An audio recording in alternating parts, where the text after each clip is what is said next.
Welcome back to the Point. This week in the United States Senate, there was a vote on the Keystone XL pipeline.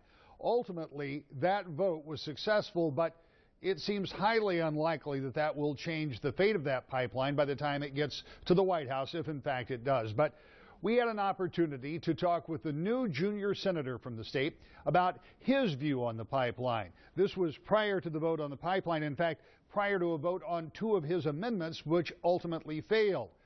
Senator Gary Peters also voted against the underlying bill, but this is the conversation we had before either of those votes took place. Let's start with the amendments that you have introduced that deal with Keystone Pipeline, or at least are going to be connected with that. They actually deal with pipeline safety on a broader scale. Talk to me about your purpose in introducing those.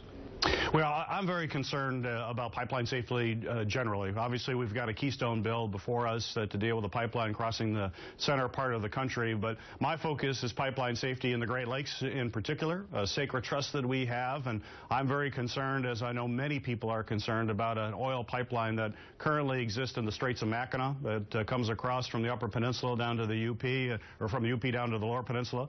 And, you know, those of us in Michigan, we should fully appreciate how important it is to have pipeline safety in place. We had a major disaster in the Kalamazoo River just a few years ago. In fact, it's been the most expensive pipeline break in the history of this country. Over $1.2 billion has already been spent in the cleanup, and they're still in the process of cleanup. So when we have that kind of mess that has already occurred in Michigan in the Kalamazoo River, I am very concerned about the Great Lakes. It would be absolutely catastrophic to have a pipeline break in the Great Lakes. And so my amendment says that before we go forward, we have to have assurances that the agency that is entrusted with inspecting that pipeline has the resources they need, the personnel they need, and we need to have a report. If there are additional safeguards that need to be incorporated in that pipeline, we need to do it, and we need to do it now. I think everybody understands and appreciates the necessity for safety of pipelines, and we have seen recently a number of pipeline breaks and other, not on the scale of Kalamazoo, but certainly anytime you have one of these explosions or a break, it raises concerns. But this amendment doesn't deal specifically with Keystone, does it, as much as it deals with the pipeline safety, as you described, the one in the Great Lakes and others. Would that be accurate? Yes, that's accurate. Yeah, this amendment basically says we don't move forward until we have those kinds of insurances. And basically it deals with Keystone and says before we're building other pipelines, let's make sure the ones that we have in place now are as safe as they possibly can be, and we are taking every single precaution. And when it comes to pipeline safety, I can't think of a place that is more fragile and more vulnerable than the Great Lakes, especially with tar sands oil. This Canadian tar sands oil is heavier than water, so unlike other oil that floats on the surface, which is still a problem cleaning up, but this is oil that sinks, and so sinking oil in water is very difficult to clean up, and that's what we've seen in Kalamazoo, and we certainly can't see it in the Great Lakes.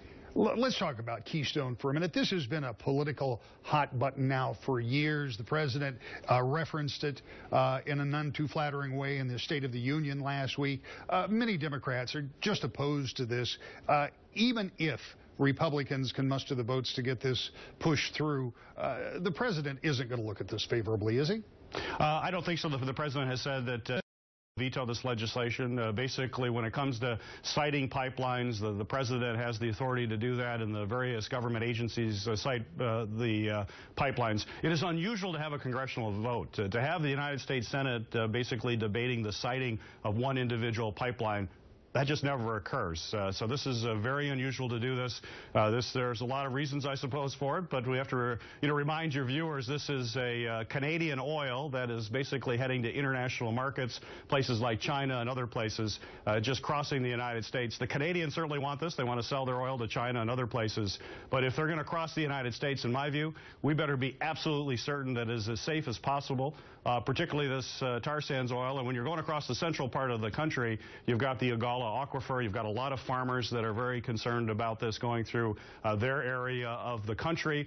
And quite frankly, a lot of farmers and people are really concerned that you've got eminent domain. You got the government taking their land for a Canadian oil company. A foreign company is basically taking U.S. citizens' land so they can sell their oil to China and other places. So it is certainly very controversial. If we move past the Keystone for a minute, talk to me about the general mood in Washington. You and I talked last week. There was a lot of excitement when the president was getting ready to deliver his State of the Union address. But after that address, and obviously the partisan response to it, one of the first things that you're dealing with now is a pipeline bill that the president likely won't sign, even if it's passed. How much of what we're going to see in the next 2 years is going to be more of the continuation of partisan bickering that we've seen for the past 6? Well, I just hope it isn't. It can. I'm going to do everything in my power not to allow that to happen, reach across the aisle, develop those relationships. In fact, now I'm new to the Senate, but 2 of the freshmen that I'm with are friends that I had in the House, Republicans from Colorado and from West Virginia. We're going to be working on bipartisan legislation we'll be introducing shortly, similar to what we in the House, and that's what we have to do. We've got to come together, find that middle ground, but it's also about both sides. The Republicans have the majority now, and I hope as they talk about bipartisanship, that doesn't mean just that Democrats will accept whatever they put on the table and just accept it 100%.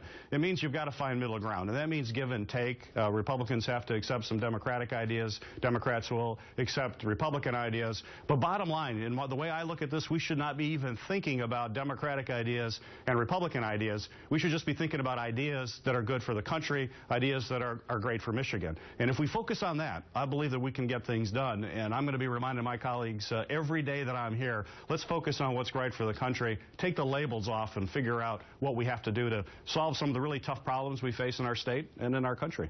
Senator, as always, we appreciate your time. Look forward to talking to you again soon. Thanks, Rick. Appreciate it. The question on real bipartisan cooperation and on the Keystone XL pipeline, both seem to be unsettled, but at least for now, both seem to be a long shot in Washington. We'll be back with more To the Point in just a moment.